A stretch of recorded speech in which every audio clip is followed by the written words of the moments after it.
Bom, o assunto agora é tecnologia nos contextos sociais e corporativos. Ele é doutor em modelagem computacional e tecnologias industriais e gerente executivo do Senai Cimatec. Flávio Marinho no palco do Screen, batam palma, por favor. Obrigado de nada. Cofundadora da Múltiplas e especialista em gestão de inovação social. Recebam aqui no palco Maíra Mesomo no Screen 2022. Seja bem-vinda, Maíra. É CEO da Conta Black, fundando o iBits Comunicação, conselheiro da Afro Business Brasil. Sérgio All aqui no Screen, batam palma, por favor. Eu vou chamar ele, que tem atuação com tecnologia 5G, Open Banking e Marketplace Digital. Jansen Lobo no Screen 2022. Seja bem-vindo, meu amigo.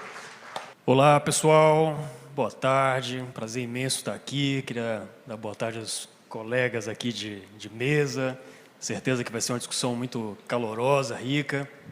E a gente veio já aquecendo essa conversa aqui no almoço, né? Tentando entender um pouco de cada um. Primeiro ponto que é um tema muito rico, né? Eu acho que é ponto pacífico para todos nós, que discutir sobre tecnologia, discutir sobre inovação, ainda mais tentando fazer um contraste, tentando compreender as diferentes perspectivas de um contexto social, né? Aspecto tão importante para o nosso país, para o mundo, e entendendo o social de uma forma muito ampliada. E o contexto corporativo, né? Talvez o contexto que a inovação nos últimos anos tenha sido mais explorada. Eu lido com inovação não vou falar muitos anos aqui não, alguns anos. E às vezes eu me ressinto um pouco porque vejo a inovação sendo maltratada, né? Ela é utilizada como palavra-chave, né? Para quando você quer impactar, quando você quer se dizer como algo moderno.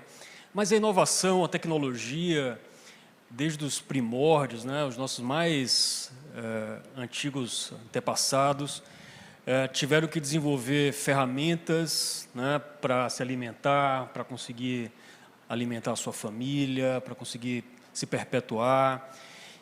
Cada processo desse de adaptação era um processo de inovação, em que a tecnologia foi um instrumento fundamental. O mundo corporativo conhece muito bem da inovação, e a inovação é um elemento fundamental para a competitividade. Mas não apenas, né? E eu acho que é isso que, um pouco, que poderia ser o ponto de partida do nosso papo aqui. Eu queria ouvir de cada um de vocês, primeiro que vocês se apresentem, vou começar pela Maíra, mas também para que vocês possam, ao se apresentar, também falar um pouco de como é que você tem lidado com essas tecnologias, com esses processos de transformação, da inovação. Maíra, seja muito bem-vinda. Muito obrigada a todos que estão aqui e a todos que estão nos acompanhando pela transmissão. Eu nem sei para que câmera a gente tem que olhar, de vez em quando para cá?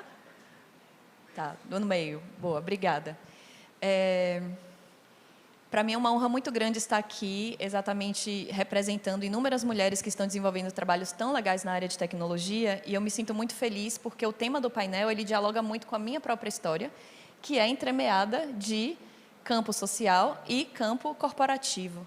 Eu sou produtora cultural de formação pela Universidade Federal da Bahia, tenho pós-graduação em Gestão da Inovação Social pelo Instituto Amani e tenho mestrado em Gestão Social pela Universidade Federal da Bahia também. E dentro da minha trajetória profissional, eu tive a honra de continuar exercendo algo que me acompanha desde que eu sou muito nova, que é a vivência de diferentes Brasis.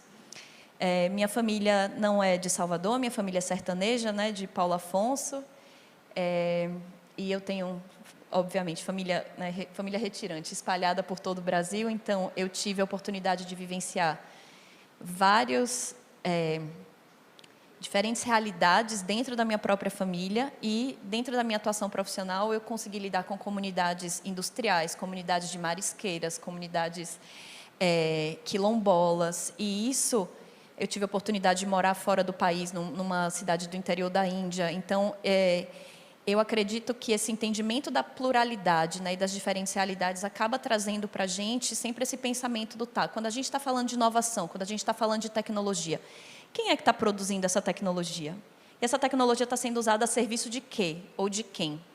E eu acho que essa é a minha principal provocação aqui. Obviamente, eu quero ouvir muito, né, dos meus colegas de mesa, Mas esse é um ponto que sempre me toca, sabe? Quando a gente está falando de tecnologias disruptivas, o que vai mudar, como é que isso vai chegar na zona rural? Como é que isso vai chegar nas pessoas que têm menos acesso? Como é que a gente pensa nas profundas desigualdades que nos marcam como país e, ao mesmo tempo, pensar se essa tecnologia está aumentando essa desigualdade ou ela está ajudando a reduzi-la? Então, vai ser a minha contribuição inicial. Passo a bola agora para Sérgio.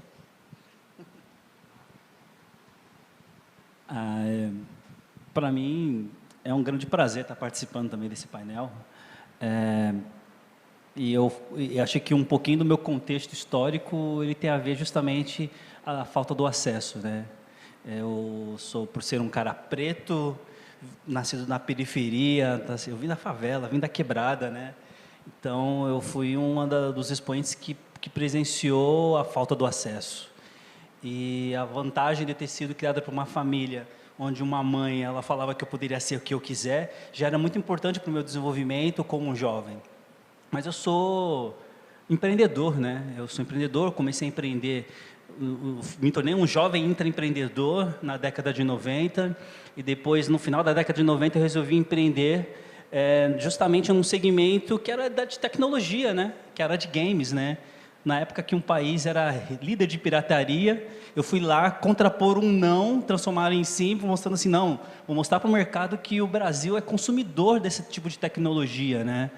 E eu consegui mostrar para o mercado ao longo de 5 anos que ter uma plataforma com mais de 50 mil dicas, com mais de 30 mil clientes consumidores, existia ali algo reprimido e latente que precisava ter esse acesso. Mas aí o buraco começou a bater mais embaixo, entender aonde que está esse Brasil, né? Um rapaz que veio da periferia. E depois de um tempo eu resolvi seguir no mercado publicitário para entender de gente.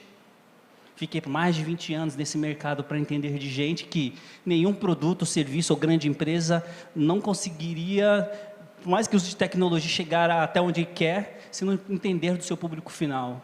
Então, eu usei justamente esses 2 anos de experiência, esses anos de experiência para entender de público final, a partir do momento que eu senti a dor dessa grande parte da população, né? Que ser publicitário, ter recebido um não e falar assim, eu vou abrir um banco, para o meu próprio gerente. O gerente desacreditou e 15 anos depois estou eu abrindo um banco para entender a dor de uma grande máxima da população que é preta periférica, sabe? E trazer isso à tona justamente me colocou na mesma questão que a Maíra colocou, que é entender como que eu levo essa tecnologia, como que eu levo essa inclusão e de que forma eu me comunico com essa gente, né? Então, acho que esse é um pouquinho dessa síntese da minha história que eu assumi daqui para frente. Pessoal, meu nome é Jansen. Depois desse discurso do Sérgio, da Maíra, do Flávio aqui, inovação, como é que a gente contextualiza, como é que a gente entra com a inovação dentro do contexto da realidade dos Brasis. E nós temos aqui uma realidade que virou uma realidade de sucesso aqui conosco. Então, tem um prazer muito grande estar nesse painel. O meu background é desenvolvimento, é sistemas, é engenheiro de software. Entrei no mundo de multinacional, executivo de multinacional. E nos meus últimos 3 anos de vida, eu tomei a decisão de virar investidor, trabalhar com as fintechs, trabalhar acelerando ideias como a da Conta Black e outras correlatas, nos últimos 3 anos. E foi bem no momento que a gente estava entrando na pandemia. Então, eu vivenciei isso assim, numa realidade muito diferente do que a gente estávamos acostumados, mas foi muito interessante. Interessante porque o meu foco, quando eu saí do mundo multinacional, do mundo executivo, para entrar na realidade, o investidor, apoiar essas transformações, principalmente no setor financeiro, com foco no desenvolvimento humano e com foco também na realidade, porque eu enxergando de uma visão de uma multinacional, a realidade desses jovens, dessas startups que estão vindo com novas ideias, revolucionando vários fatores, eu falei assim, por que não estar lá com eles, ajudando eles a fazer essa transformação? Então, é muito gratificante estar aqui com vocês, debater esse assunto da inovação, de como levar a inovação às várias realidades dos Brasis e também potencializar essas inovações que trazem desenvolvimento humano, acesso ao crédito, acesso a recursos financeiros, a capacitação, a educação financeira. Eu acho que Flávio e companheiros aqui de painel, é muito gratificante a gente debater sobre esse assunto e também a gente se disponibilizar para ajudar a transformar esses setores e estar junto com esses setores, potencializando essas ideias, como a da Conta Black, que a gente vai debater mais assuntos aqui. Então, você levantou a bola, eu vou trazer de volta para o Sérgio aqui, que eu queria que você falasse um pouco mais da Conta Black. Sim. O Brasil é um país cheio de desigualdades, né, de necessidades de inovação, né, vamos ser mais claro, tanto sobre a ótica social, da reparação racial, das questões ambientais e por aí vai. Para mim ficou muito claro que o caso da Conta Black é um caso emblemático em que você conseguiu trazer uma inovação de impacto, né? E aí eu queria que você fosse um pouco mais profundo aí na sua fala, contando a história da Conta Black, o que é que ela faz hoje e como é que você enxerga esse impacto, né? Como é que é essa transformação, o que é que você está enxergando como transformação, resultado dessa inovação que você provocou? Sim, sim, boa pergunta. A Conta Black, ela nada mais é que uma conta digital e um hub de serviços financeiros. E ela foi criada, claro, em cima de uma dor muito particular, mas eu, como publicitário, passei a fazer um estudo de mercado para entender a força dessa desbancarização, aonde e até que rincões do Brasil ela chega. E quando nós criamos a Conta Black, criamos justamente para ser um canal de acesso a serviços básicos financeiros que grande parte da população, que na grande maioria é preta e periférica, não conseguiriam ter acesso e não conseguem ter acesso. Existe um relacionamento muito distorcido, muito real, na verdade, com a porta giratória, com aquele cara engravatado que está do outro lado da mesa.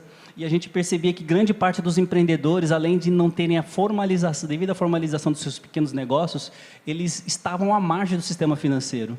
Então a gente imaginou que a Conta Black ela viria para ser o simplificador, para simplificar essa dor, de ser um fácil acesso básico a serviços financeiros. E quando nós nascemos em 2017, nós somos a primeira conta digital que oferecia serviços para pessoa física e pessoa jurídica. Porque a gente entendia que o mais importante da Conta Black é a educação financeira. Entender dinheiro, pessoa física e dinheiro, pessoa jurídica. Então, quando nós criamos e entregamos um cartão físico, essa comoção das pessoas em terem uma conta, um cartão com o nome da sua empresa, do seu pequeno negócio, foi um ato de transformação. E o mais importante, acho que a educação financeira na nossa concepção, como Conta Black, como hub de serviços financeiros, é estar próximo daquelas pessoas que a gente conhece, né?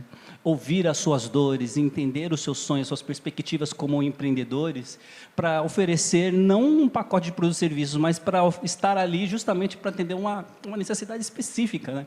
Que é acesso a crédito. Porque crédito é uma ferramenta que depende de qualificação. E as pessoas até então não entendiam porque que num banco eu não consigo ter acesso a crédito. Porque na época, quando eu pedi o crédito, o gerente não me explicou o motivo de eu não ter acesso ao crédito. E simplesmente falou que não podia me emprestar. E aí depois eu comecei a entender quantos Sérgios existem nesse ecossistema. E a Conta Black, ela surge justamente não para ser um serviço financeiro simples, simplesmente para oferecer acesso, mas para também trazer outras jornadas e outra experiência para o desenvolvimento profissional desses empreendedores. O mundo virtual é um canal fantástico, né, para isso. Mas essa dor que você identificou, né, que te motivou a inovar, ela é muito local, né, ela é regional. Você estava contando que quando você foi pedir crédito, você sentou na mesa do gerente lá e disse, olha, eu sou seu cliente há muitos anos, eu queria um financiamento para comprar equipamentos, etc. Como é que a Conta Black hoje está atuando nessa regionalidade? Como é que é esse modelo de atuação descentralizado, por exemplo, aqui, né? Salvador, Bahia, como é que vocês estão trabalhando isso? Nós começamos entendendo que grande parte da população precisava ter acesso a esse serviço. Então, nós criamos, na época, um cartão físico e uma plataforma que antigamente era um internet banking super básico. E fizemos um trabalho usando todas as redes sociais como canal para que as pessoas conhecessem bem o nosso serviço. Então, hoje, qualquer pessoa pode ter acesso aos serviços da Conta Black baixando um app. Eu não faço análise, nós não fazemos análise de risco e crédito, porque a gente entende que eu tenho que começar primeiro uma relação de confiança com essas pessoas E as perguntas que nós sempre procuramos fazer para os nossos empreendedores, eu costumo falar de membros, qual é o seu sonho? Muitos sonham. Então, a partir do momento que eu quebro esse gelo, a gente acaba vendo pelos nossos cadastros que as pessoas escrevem uma bíblia de coisas que elas gostariam de realizar como empreendedores, pensando no como seu pequeno negócio ou pensando nos seus filhos. E isso fez com que a Conta Black chegasse em todo o Brasil. E a gente entende que começar pelos grandes centros é muito fácil, muito simples. E os centros e os lugares mais distantes? O norte e nordeste do Brasil, onde o índice de negativa de crédito é maior, da desbancarização é maior, não existe o relacionamento com as instituições. E esse papel da regionalidade, para a gente, é se conectar com os institutos, com as organizações sociais, onde elas têm um maior relacionamento com grande parte desse público, para levar a Conta Black como serviço de educação financeira, não como uma conta bancária. É essa a forma que nós imaginávamos e sempre imaginamos de sermos mais humanos do que ser uma empresa somente de tecnologia e de serviços financeiros. Quem que são os parceiros locais aqui? Fala aí. Olha, nós temos hoje Vale do Dedê, nós estamos agora construindo relacionamento com o Traz Favela, Iagos. Iagos, se você estiver nos vendo, um grande abraço, para construir justamente verticais de microcrédito para ajudar a antecipar recebíveis desses entregadores, né? Porque eles vivem de dinheiro, né? E trazer a educação financeira com eles. E agora nós estamos justamente implementando a possibilidade de trazer um centro de relacionamento para todos esses empreendedores, que não nos chamamos de agência, chamamos de lounge. Um lounge onde vai ter uma internet, um café, um profissional de educação financeira para mostrar quais são as necessidades, como se constrói a relação, para, por último, oferecer o serviço financeiro. E uma conversa iniciada com o Cimatec, não é isso? Exatamente.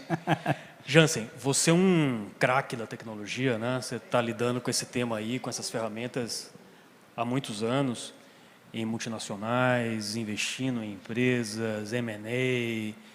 E conversa você mostrou, né, um conhecimento que eu achei muito interessante sobre os potenciais de impacto da tokenização para diferentes campos, né? Social, ambiental.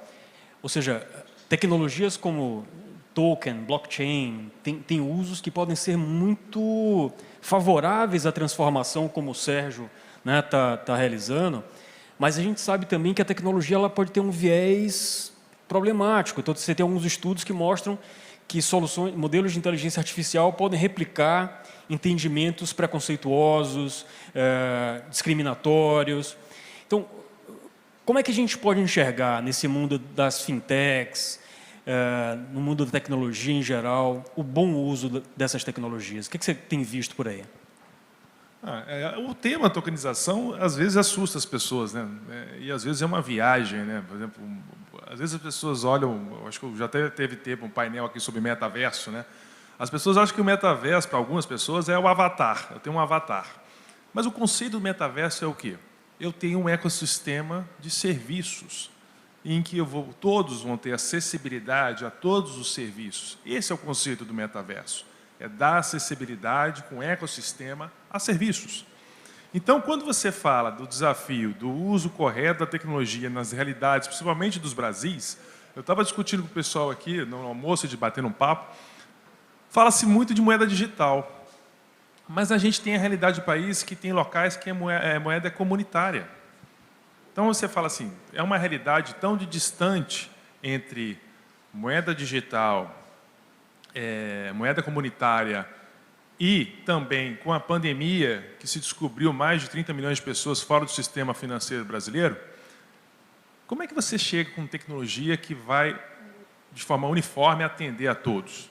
Então, você tem que pensar, ser entusiasta, eu sou muito entusiasta desse tema, de como usar a tecnologia da melhor forma. E a tokenização, eu já participei de alguns projetos de estudos, que você pode criar, fechar uma cadeia de produção e você conseguir trazer recursos de investimentos, inclusive democratização de acesso aos investidores, dessa cadeia completa. A exemplo do agronegócio, você pode tokenizar a pré-safra para buscar recursos a um custo mais baixo que hoje existe no mercado, para sustentar os produtores na pré-safra com acessibilidade ao crédito, mais em conta do que hoje ele tem acesso. Ou, às vezes, nem precisar ter do sistema financeiro. Ele mesmo tokeniza a pré-produção dele, que isso é um lastro, e ele traz isso no mercado. Aí todo mundo pensa, mas como é que isso funciona?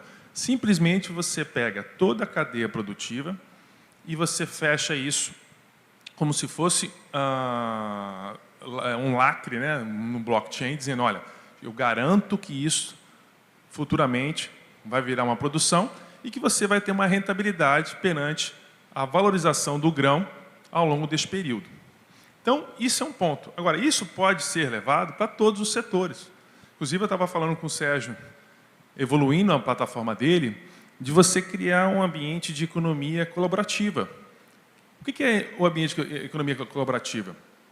Você conseguir dar, no mesmo ambiente tecnológico, um hub onde você vai ter quem produz, quem vende e quem investe nesse ciclo. Então, eu consigo dar recursos para quem produz um produto, para quem vende o produto, e eu crio esse ecossistema dentro de um ciclo fechado, com tecnologia, através de uma economia colaborativa. Então, eu posso trazer pessoas que produzem, que são indústrias que produzem produtos, e quem faz o varejo, quem vende esse produto. Então, esse debate sobre o uso da tecnologia é muito em cima do que, como você quer usar e do público-alvo que você quer chegar. É o exemplo daquele que a gente falou da prefeitura, que lançou um cartão NFC para dar o auxílio durante a pandemia e colocou o sistema no comércio local. Então, ele está gerando uma economia local. Por quê? Ele deu o crédito para aquela pessoa que não tinha acesso a nenhum esse tipo de tecnologia. Quem não ouve o seu cliente não tem sobrevida. Tem que ter a experiência do cliente, entender. O setor financeiro está passando por uma grande transformação. Os bancos, por não entenderem seus clientes, surgiram o quê? As fintechs, surgiram as boutiques, a XP e outros. E agora está tendo a dubiedade. As boutiques querem virar banco e os bancos querem virar boutique. Por quê? Entenderam que eles têm que ouvir o cliente. Eles têm que entender a experiência do cliente. E as fintechs agora estão passando pela transformação. Que é o quê? Como manter esse cliente na fintech? A fintech ela tem que criar uma boutique também, uma customização, uma experiência do cliente. Então, e transformador. Porque os grandes bancos, se vocês forem ver o modelo que é hiperamente lucrativo, ele não é um modelo adequado para o seu cliente final.